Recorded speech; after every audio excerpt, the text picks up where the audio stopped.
Yes, the question was... I can't Yeah, and she still works for my company. And I think she's been absolutely disgraceful.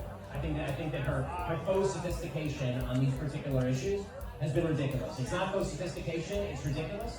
Everybody can see the moves that she's making and the things that she's saying, and I find them disruptive. Well, I'm not surprised. And we're going to talk about it. Hi guys, welcome back to the channel. If you're new, welcome. If you're not new, welcome back. Do not forget to like and subscribe as usual. And well, as we've all seen, today we're going to talk about Ben Shapiro and Candace Owens, because the last thing he did, Ben of course decided to actually send out a tweet asking for Candace to quit the Daily Wire, which is quite crazy. And I have always thought that Ben was actually Candace's boss, but apparently that's not really what it is. Anyway, before we start, I would like to say that I do not stand with Hamas and what they did on the 7th of October. Not at all, but I also am against the fact that they're deleting innocent people, babies, Palestinians, grown up, everybody. So I'm not saying that Jews are the one who are deleting Palestinians, as my best friend, one of my best friends are a Jew, and I know a lot of Jewish people that do not agree with what the government of Israel is doing. So my blame is mostly to the government of Israel and people who just support the deleting of innocent people. That I do not support at all. As much as I'm not the biggest fan of Candace nor Ben, I agree with them on some things and some things I do not. And I think that right now I still have my opinion to give on this, because I felt this coming a long time ago. So right now, obviously, the tweet actually went super viral and a lot of things have happened. So what we're going to do in this video is go down the timeline of what actually led us to this, and I'm going to give my opinion at the end of the video. So a couple of days ago, Candace, by the way, had this person interviewed on her channel, and this is the interview. There are a lot of people in America that are sitting here going, okay, well, can you answer why Jews are so special? Because as white people in this country on university campuses, we are being taught that we are not allowed to have a voice. We have had to endure exactly what you're talking about, BLM. We've endured much worse than you have, because it's in the actual textbooks. We are being told that we are systematically racist, that we are born wrong because of the color of our skin.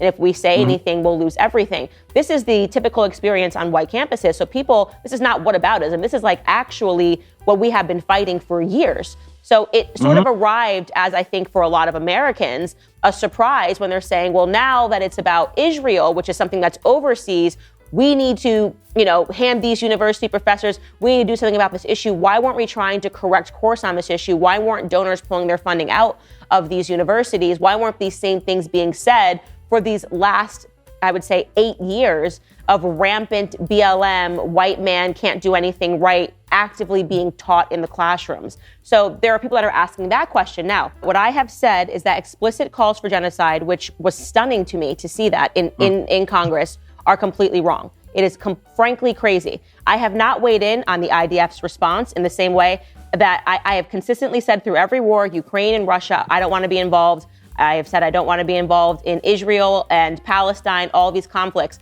My consistency seems to offend people, right? But I haven't made a single tweet or a single comment on IDF's response in Palestine. I haven't said a single thing about that. I have said it is always sad when a child dies. And the lack of humanity that I have seen from both sides has been very troubling for me.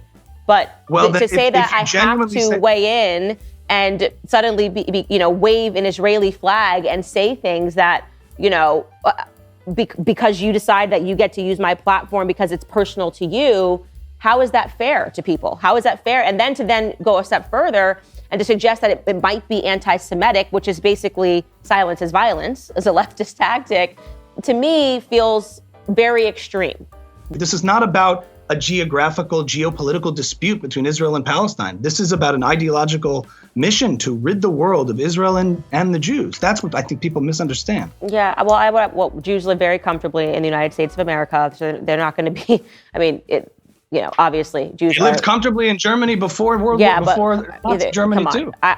They did. Doctors, lawyers, I really struggle when people start using, things that have happened in the past that are abhorrent, like slavery, to say that, like, if this doesn't happen, then slavery is going to be back, or if this doesn't happen, then it's going to be the Holocaust too. I think there's a lot more meaningful chatter and discussion that we can have. We don't have to resort to that kind of, History repeats itself if you forget it. You have to be conscious, and Jews especially. Unfortunately, I'm a grandchild of all four of my grandparents are Holocaust survivors.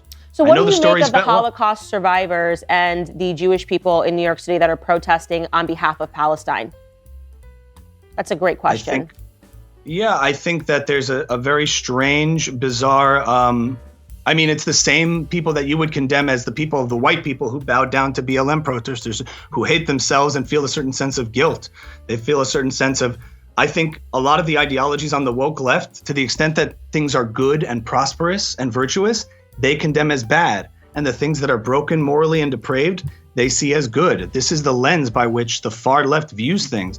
And I think these Jews that happen to be politically far left and maybe are not that connected to their Judaism or are maybe culturally Jewish, but don't have a strong Jewish upbringing. Not to say that politics and being a Jew go hand in hand with the same political identity. But my point is, just like the white people who in mass were bowing down and feeling guilty about themselves simply for being white, or people who feel guilty for being successful, or the anti-capitalists who say anyone who has something is necessarily bad. Some people buy into that sort of masochism of hating themselves to gain favor with people who want their destruction. It's really sick. So would you say that in order to be a Christian, a Catholic, you have to support the Vatican? Like, you can't be a Jewish person that doesn't support the state of Israel. Is that what you're implying?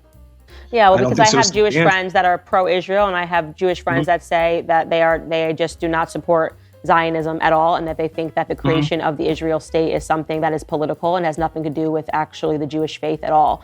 And so I listen to both of those sides. I try to hear both of those voices, and I don't think having a different perspective makes any person less Jewish. And I think it's been problematic to hear, and this is not you, this isn't a criticism toward you, when they say, well, to even have that perspective makes you not Jewish, because it's so reminiscent for me of me saying I'm a black conservative, and they say, even to be a black Republican, it's Of course. Well, as Candace, she was actually giving out her opinion, asking questions, and this is actually doing her job. She was doing her job. She has always given out her opinion.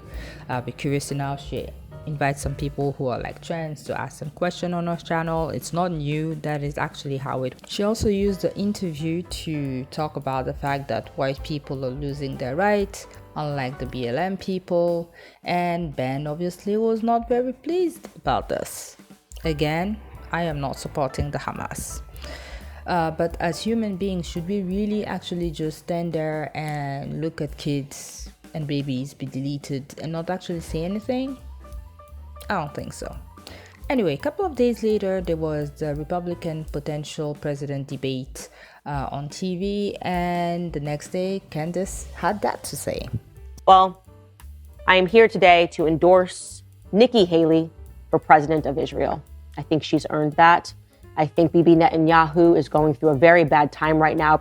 Support for Israel has virtually collapsed socially. If you're paying attention to the trends and you're paying attention to what people are watching, you're paying attention to the protests. And the one person that I think is capable of getting it back is Nikki Haley, with enough money from foreign interest lobbies. So there it is, guys. I'm endorsing Nikki Haley, president of Israel. So after the second video, Ben was asked a question in public, and this is when the TikTok video that played in the first part happened. And after that video, obviously Candace sat with Tucker to talk about it and explain this. What is that about? There isn't much of a background. I saw the video when everybody else saw it when I woke up. No one warned you about it. Nobody warned me about it. It looks like maybe he didn't know he was being recorded. It looks like it was some sort of a private event. I got no clarity on the issue that he was particularly speaking on. And in what was said, I can't respond to it beyond what he's saying, because it's just ad hominem attacks. I don't know. Yeah, because it's not, we disagree, or I don't think she's correct, or maybe she doesn't know what she's talking about. It's absolutely disgraceful. Yeah, exactly. And so I can't respond to it on a level of intellect, because there's nothing that he has expressed at least in that short clip, that he fundamentally disagrees with in terms of what I said. But I will say that I'm not going to respond with the same ad hominem attacks. Yes. I don't think it helps further discussion. And if that was me that was caught on a video saying that about colleagues that I work with, I would be embarrassed. So I think that the video speaks more to Ben's character than it speaks to mine. So after this Tucker video where she was pretty much clear about everything, and Tucker himself was just surprised about the fact that people are talking about intern problems in public, they had a back and forth, Candace and Ben, on Twitter/X. I don't like calling it X, I like calling it Twitter, as you know. So this right there on the screen was what they talked about. So Candace started with a biblical quote, so something from the Bible, and for some reason it went back and forth, and Ben decided to say that if you don't like it, you can just quit.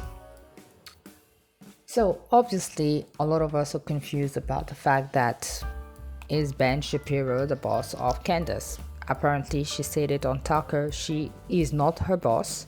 Ben and Jeremy are the one who actually created the Daily Wire, but obviously money came from somewhere else, and these are the people that Candace consider as the bosses. Obviously money always speaks, and they apparently do not have a problem about her speaking as she does. Anyway, by the way, for people who do not know, Candace has taken a break to go to maternity leave, and before she went, she sat with a Jewish person, I don't know his name. They spoke again, and that last Jewish person she actually interviewed is one of these people who is for peace, and I think all of us are actually more for peace. We do agree that obviously whatever can happen on the 7th of October by the Hamas was not right, but this is not an eye for an eye. This is more crazy. This is now people trying to just erase a whole group of people, and I will actually make another video. Actually, my opinion about all this is Ben looks really crazy dumb about this. I mean, first of all, even if you're sort of a boss of somebody, if you watch, their job is to be public figures talking about all of these things. I really think that there's a big problem with the Daily Wire now, but it's not only the Daily Wire. People have extreme position of things on things, and it seems the whole YouTube is like that. You're just an extremist, you have your opinion, and your opinion is the truth, and other people are considered the next Nazis, the next Hitlers, the next everything. If you don't agree with somebody, you're just wrong, you're just a bad person, you're just like the worst person on the planet. And this is the message that they have been pretty much spreading on their channel, and unfortunately most people on the planet are now starting to just react like this. I understand that Ben is passionate about Israel. I mean, he's a Jew, and I understand that Jew had, unfortunately, the problem that they had in World War II that made them very scared somehow, other people. They're open-minded, they're open, but at the same time I think they always want to be careful. But again, I don't believe that, none of us are called Adolf Hitler, so we don't really have to actually do this. And whatever is happening, again, I'm going to actually come on that on another video long, but let's just focus on Ben. It's crazy. He has just disrespected his co-worker, that is another public figure that he works with. They don't work, they all work from their own houses, so they don't even work in the same state. According to Candace, he lives in Miami or in Florida, and she lives where she lives. I don't know where that is. And they don't see each other every day, so they don't need to see each other. They just need to record their own videos and send it in, and voila.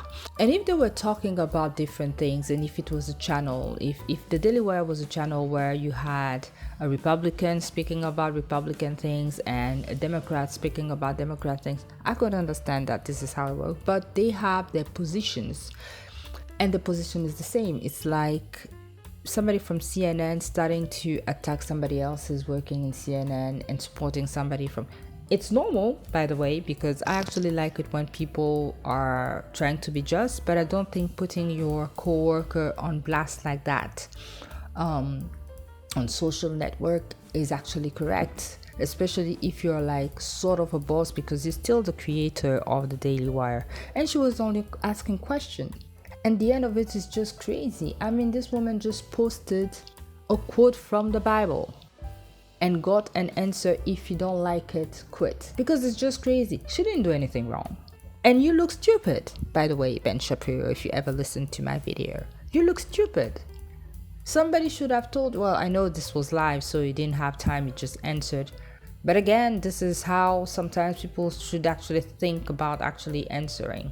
Somebody asked him a question about, what do you think about Candace? He could have said, well, I don't agree with her, but, we'll talk about it. He decided to put on blast. And I know that he has supporters who are not going to think that there's nothing wrong with it. This is actually the problem that we have on this planet now. This is a problem about Trump supporters. They believe in this guy like as if it was a cult or something. I'm sure they're both going to keep their jobs. They're both going to have their own supporters. As I say, I'm not the biggest fan of neither these two people. And I'm starting to be really disappointed in the Daily Wire. Anyway, I'm not Republican like that, but I think that some of the issues they talk about are absolutely right. I think that unfortunately people are really starting to be too much extremist about their position, and it feels like more and more people do not want other people to have their own opinion. And that's crazy. I'm going to leave it as that. Tell me what you think in the comment section. Do I think that I'm crazy? Do you think that Ben was right? Do you think that Candace is wrong to actually state stuff like that on her channel and she should keep quiet? Do you think that, Israel is allowed to do what they're doing just because Hamas did, not just because, but because Hamas did what they did on the 7th of October? It's just nuts that people are not allowed to have their opinion or ask questions, especially when they're saying that the government is sending out money out when American people actually have their own problems. Anyway, tell me what you think. Don't forget to drop a like, a subscribe, share it, comment it, do everything you want. If you didn't like it, you know what to do. But I will see you in the next one. Take care of yourselves. Ciao, ciao. Faceless out.